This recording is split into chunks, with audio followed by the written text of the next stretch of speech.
99X. We are the Morning X. It's Barnes and Leslie. One of my favorite guests on from the Points Guy now, Clint Henderson. Good morning, Clint. Good morning. Thanks for having me back on. Of course, managing editor of over at the Points Guy. And there is so much going on. You guys had this big poll, I guess, that's out now, this travel poll. And I'd love to talk to you about some of the stuff. What's the biggest data you got from this thing? So I think the most interesting thing is just how busy the summer is, and our poll results bear that out. We found 76% of Americans plan to travel in the next 12 months. Wow. That's pretty remarkable. And it just shows you that insane demand we saw out of the pandemic has not really eased. In fact, any easing in leisure travelers has been more than made up for by business travelers. So now you're seeing almost a full recovery in business travel. And so the demand is just through the roof. And our survey results bear that out. That's pretty incredible. Where are people going? So pretty much anywhere in the country. Las Vegas is popular. Miami, cities like Chicago and New York have fully recovered and more. But you're also seeing deals now to places like Hawaii, which we hadn't seen deals for, so more people are going there. But then the big demand has been Europe and has been Japan in particular in Asia. So for some reason, people are obsessed with going to Japan, and we've seen insane demand for that. I mean, part of it's currency. Like the U.S. dollar is super strong. It's one of the cheapest times in our lifetimes to go to Japan because the U.S. dollar is so strong. In fact, I was just there myself, and I was shocked by how affordable prices were in a notoriously expensive city. Tokyo is famously very expensive, but I guess I'm a little jaded because I live in New York. But so Japan is really popular, and then Europe. We've seen airline after airline add flights. We're seeing sold out hotel rooms. Obviously, the Paris Olympics are happening this summer. Yeah. And then don't sleep on people going to England and Europe just to see Taylor Swift or other musical artists. It's cheaper for them to do that. That's been the weirdest thing. I bet all of us have seen multiple people in our streams posting pictures from random ass concerts in the middle of Europe because it was like at a tenth of the price of doing the whole thing in the States. And look how much now all the drama with concerts that are starting to hurt because we're being pounded from every direction with concert tickets. And now all these ones are succeeding overseas. It's weird. Yeah, and I think it's really interesting that the President Biden is making a campaign issue out of stuff like add-on fees for concert tickets, junk fees, the administration calls them. But yeah, so we were shocked. I mean, in fact, I think I have 5 colleagues going to Europe to see Taylor Swift this summer. It's a lot cheaper. I believe it. Yeah. And I will say prices have moderated for summer travel in Europe. So we are seeing a lot of flight deals, though hotel prices are still through the roof. We're talking to Clint Henderson, managing editor of The Points Guy. We love The Points Guy. You guys always give incredible advice. Man, you guys have your little thing on. I see when I get on the Delta plane, you have like your little sticker on there. That's big time. So here's my problem, which I bet a lot of people echo. I pay the crazy fee to have a credit card. I'm sure you probably have 500 cards. I try to just have one. I try to go all in on my one. I have the Delta Reserve Amex card because I travel a lot, and they have all these enticing fees. They're like, oh, we're going to raise your fee $100, but you get all these things. I can't keep up with all the things. I mean, how is that even possible to do? And that's what American Express is counting on. It's called breakage. They are. And they want consumers to have to jump through hoops because they know most consumers are not going to take the time to jump through those hoops.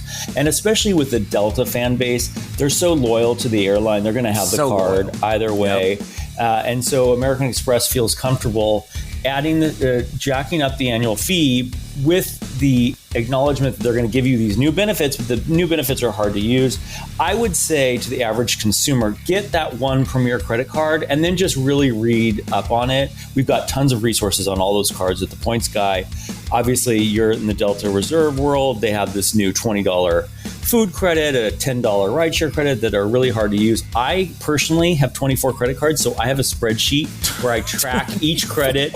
I have it. So Wow. I have been able to maximize that Delta Reserve card this year. I've got the $10 rideshare credit, the $20 Resi credit every single month this year. I've made a note of it. I don't get anything. I feel like I get nothing. Even when you try to you need use a your spreadsheet. You use your global upgrade, you try to use it, like, sorry, not available. I mean, it's like they have one available per flight.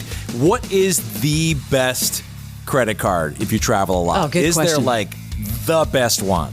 So for me personally, I am a huge fan of the American Express Platinum card. It's also the most expensive card on the market, but here's the deal.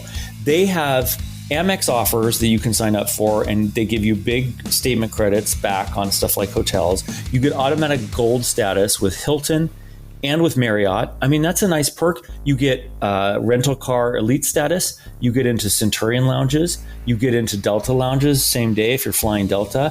So the benefits really start to stack up. And I say get that card. It's really expensive, but you get all these travel benefits, and then figure out how to maximize it, because there's all kinds of ways you can get that $600 back, that annual fee back. I had a question for you. I recently flew for the first time on a new business class airline to France, to Paris, La Compagnie. Mm-hmm. And I had read, before I got on the flight, I was looking up reviews, and guess what came up from 2019? Your review, or someone's review from the Points Guy. And I have to say, a lot's changed with that airline. I had a great experience with it, and I didn't know if you'd been on there recently. So I have not, because I'm so loyal to Delta and American Airlines. Yes. I don't usually go with La Compagnie, but they offer some great deals on business class fares for starting around $2,000, which is you can sometimes pay that for coach going to Paris from the US. Yeah. So I think for the flyer who's not loyal to one airline, who doesn't care about loyalty points or elite status, then it's a great option. And they have side-by-side business class seats, so they're not the direct aisle single row business class that a lot of people love. So some people are not going to choose that airline for that reason. They don't have a lounge, stuff like that. So your mileage may vary on that front, but yeah, it's definitely a good option. Yeah, Awesome. you pay the whole thing. You have to go up to New Jersey, and then you have to change terminals and drag all your crap with you. You know what I mean? Like, I know, but you know what? It didn't bother me. It was actually worth it. Well, yeah, you can pay $8,000 to get on, Delta One, or you can pay $2+ to get on that for a flatbed. So that's not a bad deal. Maybe someday you'll be able to use your global upgrade certificate for that Delta flight to Paris. There you go. If I could tell you how many of those damn things, I mean, I know I'm not alone. You guys listening probably have tried to use these things, and you can never flippin' use them. Anyway, I was able to use them recently on a flight to Verbier, Switzerland, business class confirmed space, as soon as I bought a premium economy ticket on Delta. So it is possible. I'll even fly around. I'll even take a different route if you want. If you want to send me through Amsterdam, good. Whatever. If it takes New York has availability a lot of times, so if you can position to New York, sometimes that's worth it. All right. What else is the biggest trending travel story right now we should keep our eyes on? Okay, so it's going to be really, really busy this summer. Really interesting numbers from TSA screenings. We're expecting they're going to hit a 3 million passenger screen day coming up here. 7 of the 10 busiest days in the past month. Remarkable levels of demand out there. So pack your patience, get to the airport a little early. And remember, there's something called Clear Reserve now, where you don't even have to be a member and you can skip the security line. Make reservations at some airports. So. Wait, what is it? Don't just gloss by that. What are you talking about? What is this? So, Clear. Well, it's a membership that speeds you through the airport. I'm in it. They're now rolling out Clear Reserve at some airports like Orlando, where you sign up for a time to be screened in security, and you don't even have to be a member. You can set your time and get through security much faster. So these are some fun tricks.